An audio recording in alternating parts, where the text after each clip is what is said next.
We're counting down the top 20 forgotten Betty Crocker recipes we swore by. Dishes that fueled busy families, wowed potlucks, and became comfort food legends during some of America's most turbulent decades. From shortcut appetizers to self-crusting marvels, these recipes earned their spots by saving time, stretching budgets, and capturing the spirit of convenience cooking in the 1970s. Which classic claims the #1 spot? Let's dig in, starting with number 20.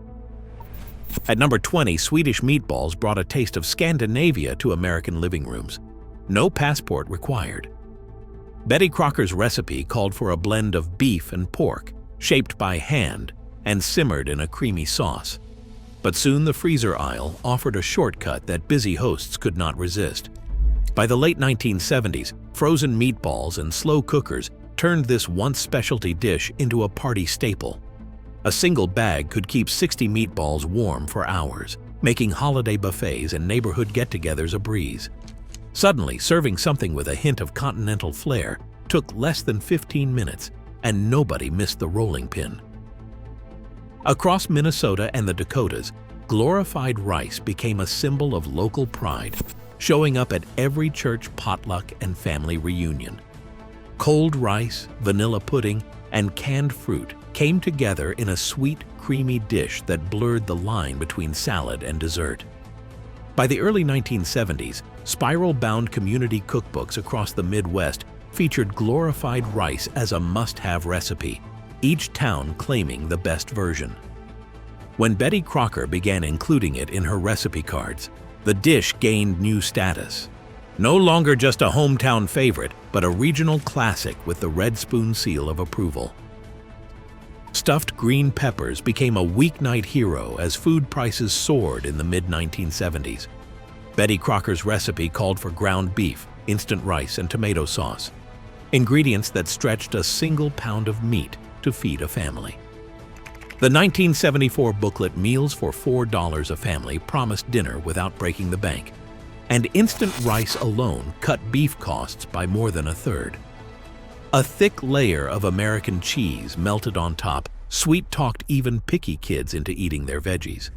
For many, this dish turned an overlooked vegetable into a budget-friendly crowd-pleaser, making frugal cooking feel like a small victory. A boxed cake, a fork, and a packet of Jell-O. Suddenly, dessert was anything but ordinary. The poke cake craze swept through American kitchens in the early 1970s, fueled by Betty Crocker's surprise cakes recipe cards. The hot cake came out of the oven, got jabbed all over, and then was drenched in neon strawberry or lime gelatin. The result was stripes, swirls, and pockets of flavor that made every slice a spectacle. Jell-O sales jumped 14% after the trend took off. Some home bakers took it further, pouring in pudding or sweetened condensed milk, sparking debates over which version truly deserved the better-than-sex title at church suppers. Sticky fingers and cinnamon sugar smiles were guaranteed whenever monkey bread hit the table. Bundt-pans, usually reserved for cakes, turned canned biscuit dough into a pull-apart masterpiece. Each buttery ball rolled in cinnamon and sugar, then stacked high before baking. The result was a warm, gooey centerpiece that invited everyone to tear off a piece together. Sunday brunches and sleepovers became a little more special. By 1972, refrigerated biscuit sales jumped 11% as families embraced this hands-on treat. Savory twists followed in 1975, like garlic cheese monkey bread, but the original always meant family fun and easy cleanup. On Tuesday nights, beef stroganoff brought a taste of Europe to the American dinner table. No passport, no fancy ingredients required.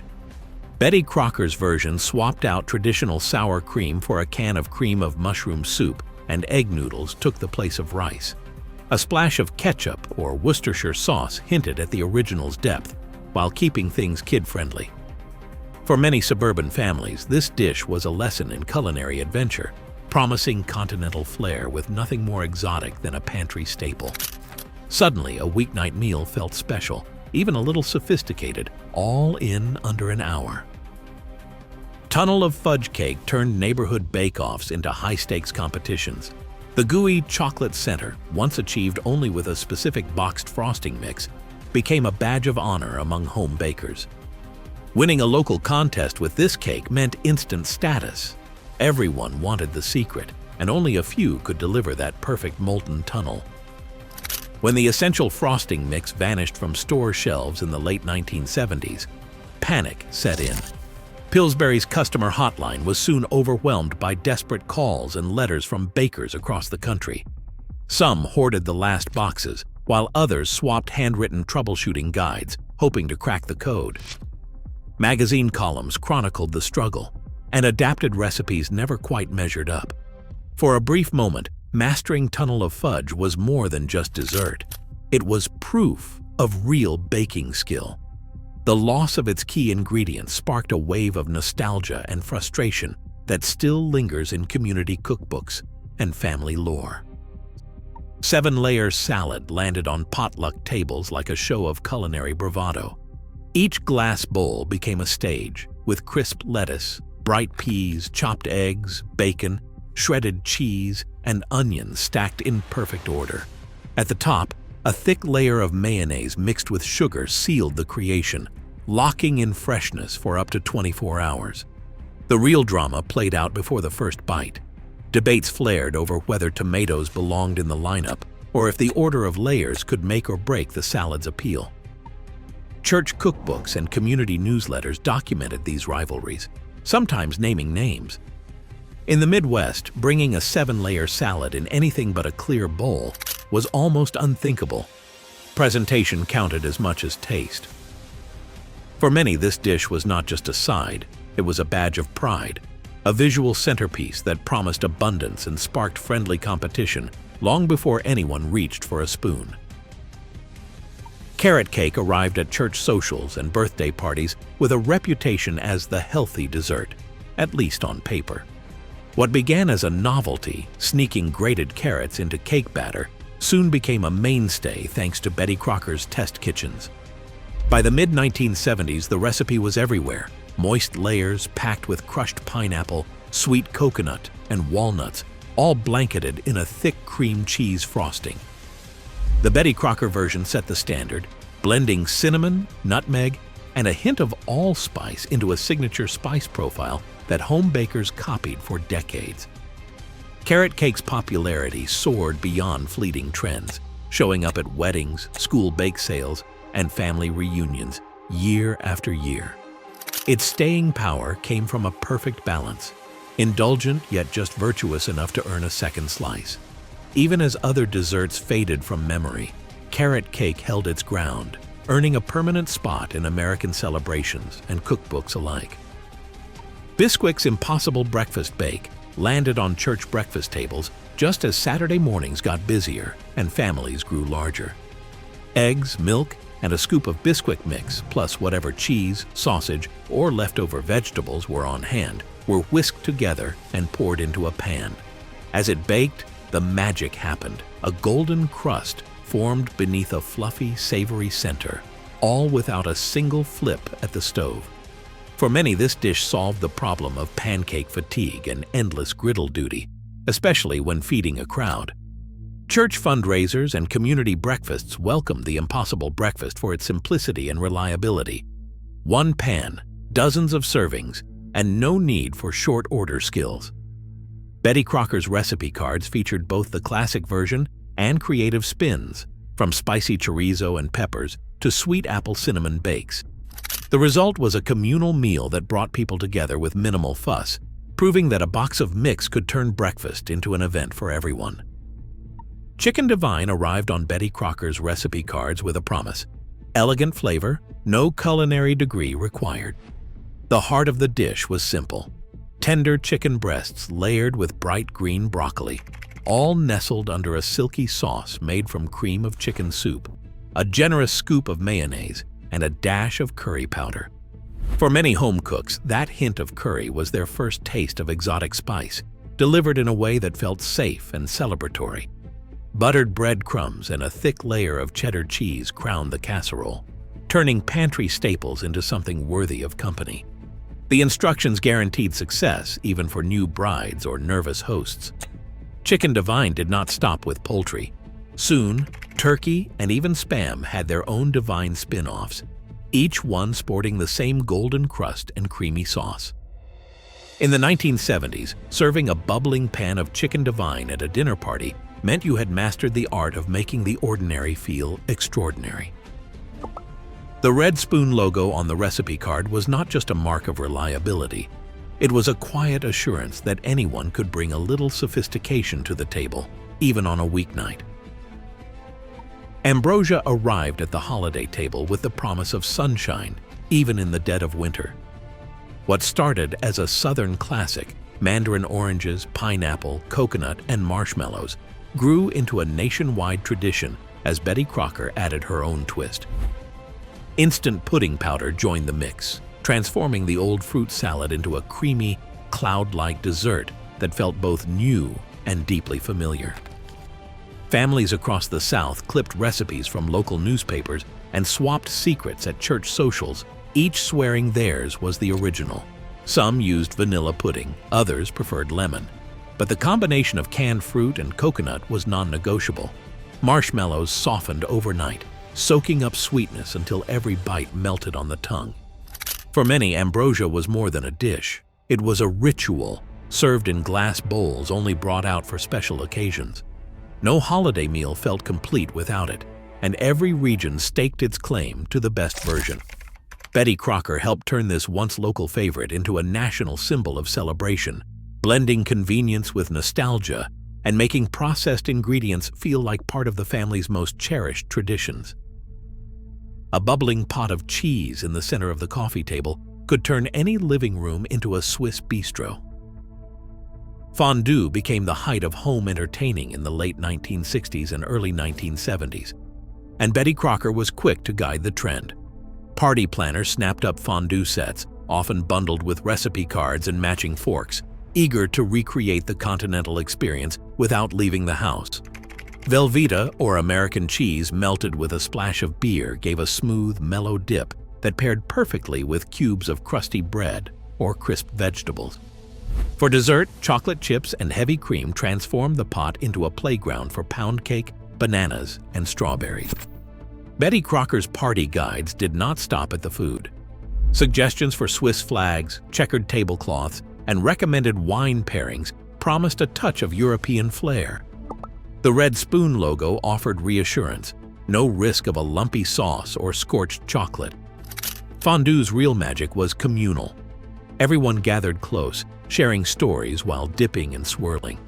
The format felt intimate and a little glamorous, yet inviting for even the most inexperienced host.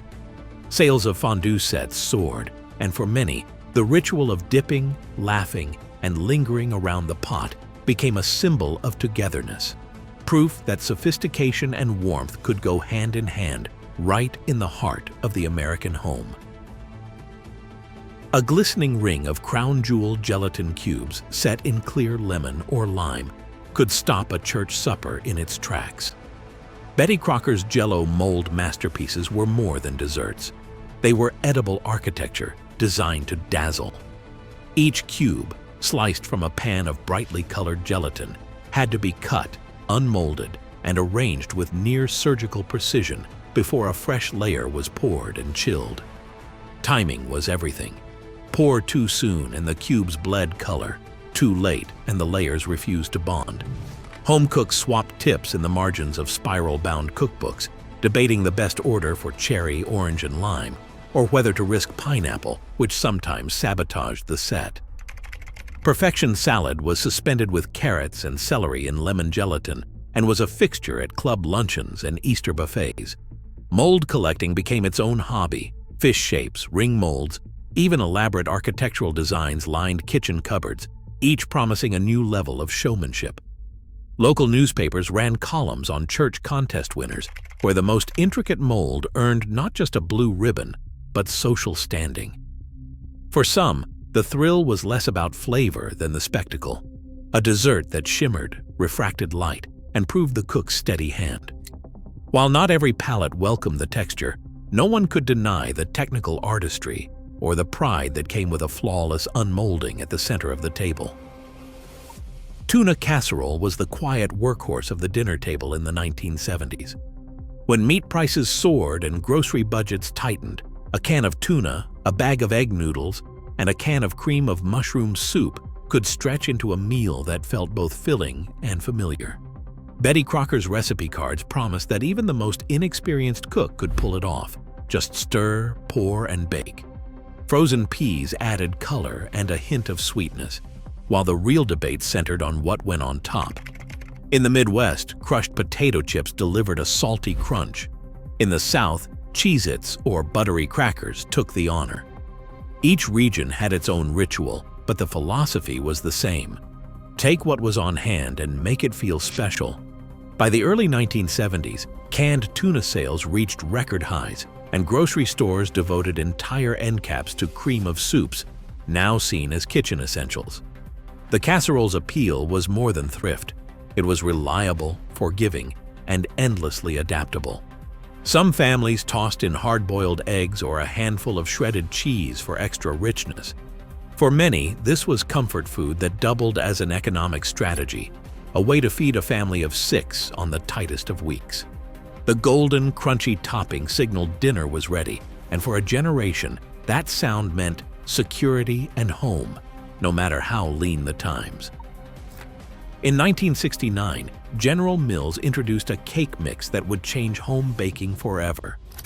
The secret was simple but revolutionary. A packet of instant pudding blended directly into the dry mix. Suddenly, cakes baked from a box stayed soft and moist for days, even on the kitchen counter. But inside the General Mills headquarters, the decision sparked a fierce debate. Food scientists and marketers clashed over what it meant to tinker with the formula.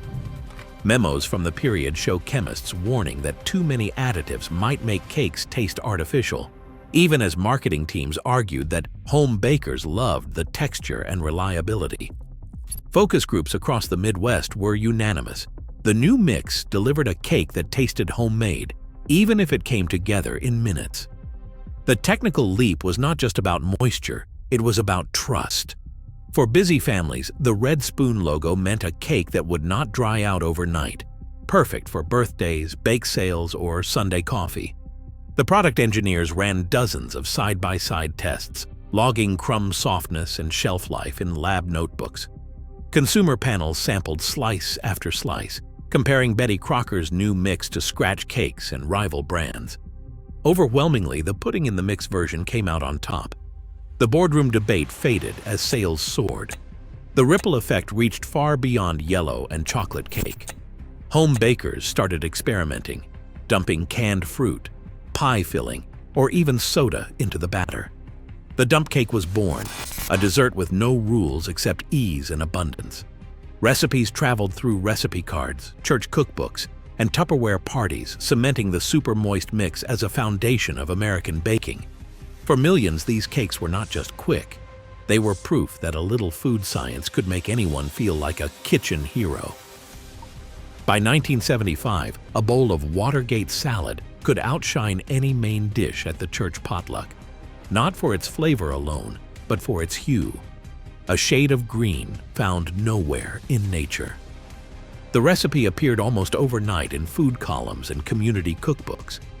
It called for instant pistachio pudding, Cool Whip, mini marshmallows, and crushed pineapple, all stirred together until fluffy and unapologetically artificial. Some home cooks added mandarin oranges or maraschino cherries for extra pop, but the color and texture stayed the same, soft, sweet, and a little mysterious. The name sparked as much debate as the dish itself. Some newspaper editors in 1975 claimed it was a tongue-in-cheek reference to the Watergate scandal, saying the salad could cover up any meal's flaws. Others bristled at the idea of naming a dessert after political turmoil, and they argued in letters to the editor that it trivialized serious events. Yet the controversy only fueled its popularity. The salad's playful name and vivid color made it an instant conversation piece, and soon no holiday buffet or neighborhood gathering felt complete without it. Watergate salad's appeal was not just nostalgia or novelty. It was pure 1970s whimsy, a recipe that turned processed ingredients into a social event. In an era when convenience and commentary went hand in hand, this green fluff captured the spirit of the times, proving that sometimes the story behind a dish matters just as much as what is in the bowl. A single pie plate, a blender, and a box of Bisquick. These were the only tools needed to pull off what home cooks called a miracle in the 1970s. Impossible pie, the self-crusting wonder, defied baking logic and kitchen tradition. The original coconut version set the standard. Eggs, milk, Bisquick, butter, and shredded coconut all whirled together and poured into a pan. As it baked, the batter performed a quiet bit of chemistry. Denser flour particles drifted to the bottom, forming a tender crust, while lighter ingredients, coconut and eggs, floated upward, creating a creamy, custardy filling and a delicate golden top. No rolling pin, no pastry cutter, no advance warning to the family that dessert was coming. Just one step and an oven timer. Inside the General Mills test kitchens, home economists and food scientists ran dozens of experiments to perfect the formula. Triple testing protocols required the impossible pie to succeed in any oven, at any altitude, and with any brand of coconut. Failures were logged in lab notebooks, with notes on soggy bottoms or collapsed centers. Only after clearing these hurdles did the recipe earn the Red Spoon logo and a place in millions of homes. The test kitchen's pursuit of reliability wasn't just technical, it was personal. Letters poured in from new cooks, relieved to find a dessert that never let them down. The impossible pie's magic didn't stop at coconut. Community cookbooks and church bulletins soon brimmed with variations. Impossible quiche for brunch, cheeseburger pie for weeknights, even taco and seafood versions that stretched the boundaries of what counted as pie. Each recipe followed the same physics, liquids and solids separating themselves into neat, edible layers. At Tupperware parties and school bake sales, these pies became social currency. Sharing a new impossible pie flavor was a point of pride, and arguments broke out over which filling worked best. The recipe's spread wasn't driven by glossy ads, but by word of mouth and handwritten notes in the margins of local cookbooks. For a generation of cooks facing rising food prices and shrinking free time, impossible pie offered more than convenience. It was reassurance that science and home baking could work together, turning a handful of pantry staples into something that felt almost magical. The impossible pie's quiet revolution paved the way for a wave of economic, adaptable recipes. Proof that sometimes the best kitchen innovations begin with a little curiosity and the courage to trust the process. In 1971, a single box on the grocery shelf offered a new kind of kitchen rescue. Hamburger Helper, stamped with a price of just 59 cents, promised dinner for 5 using only 1 pound of ground beef. That kind of math mattered. Beef prices had jumped nearly 30% in 2 years, and every trip to the supermarket forced families to recalculate what was possible. Hamburger Helper's formula was simple: 1 pan, half an hour, and a handful of water or milk. The box held dried noodles, a seasoning packet, and instructions that did not require a degree or a full afternoon. The first flavors, beef noodle, potato stroganoff, rice oriental, spoke to comfort and familiarity, but with a twist of something new. Sales ledgers from Safeway and A&P tell the story best. Between 1971 and 1973, Hamburger Helper sales more than doubled, tracking almost step for step with the rise in beef prices. For working parents, the product was more than a shortcut. It was a survival tool. A Detroit mother might race home from the office, brown a pound of ground beef, and have dinner on the table before her kids finished their homework. The red glove mascot, the helping hand, became a fixture in television ads, waving from the screen with a wink and a promise of no-fuss meals. That little hand was not just a marketing gimmick. It became shorthand for relief, for stretching a dollar, for making sure everyone got enough. The real genius of Hamburger Helper lay in its timing. By 1972, more than 7 million American households received Betty Crocker's monthly recipe cards. The product's 1 pan, 30-minute promise was designed for a new reality. 2-income families, less time at home, and the relentless pressure to make ends meet. Grocery budgets were tight, but expectations for home-cooked meals had not changed. Hamburger Helper bridged that gap. No shame, no apologies, just a hot meal that felt like a win. The convenience was not just about speed, it was about certainty. The instructions were clear, the results predictable, and the cost controlled. For many, it was the first box mix that did not feel like admitting defeat. Instead, it felt like using your head. The flavors expanded quickly, and so did the sense of possibility. Suddenly, a single skillet could deliver stroganoff, tacos, or even a hint of the exotic without risking a week's pay or a kitchen disaster. By the mid-1970s, Hamburger Helper had become more than a product. It was a cultural shorthand for making do and making it work. In a decade defined by economic anxiety and shifting family roles, the little red hand waved from millions of kitchens, offering reassurance that dinner could still happen, even when everything else felt uncertain. In 1966, a single cake recipe turned a humble kitchen pan into a national phenomenon. The Tunnel of Fudge cake, crowned winner of the Pillsbury Bake-Off, called for a Bundt-pan, a ridged, ring-shaped mold made by Nordic Ware, a small Minnesota company teetering on the edge of bankruptcy. Overnight, demand for Bundt-pans exploded. Nordic Ware sold more than 200,000 pans that year, running production lines around the clock just to keep up. For many families, owning a Bundt-pan became a mark of modernity and a subtle badge of suburban prestige.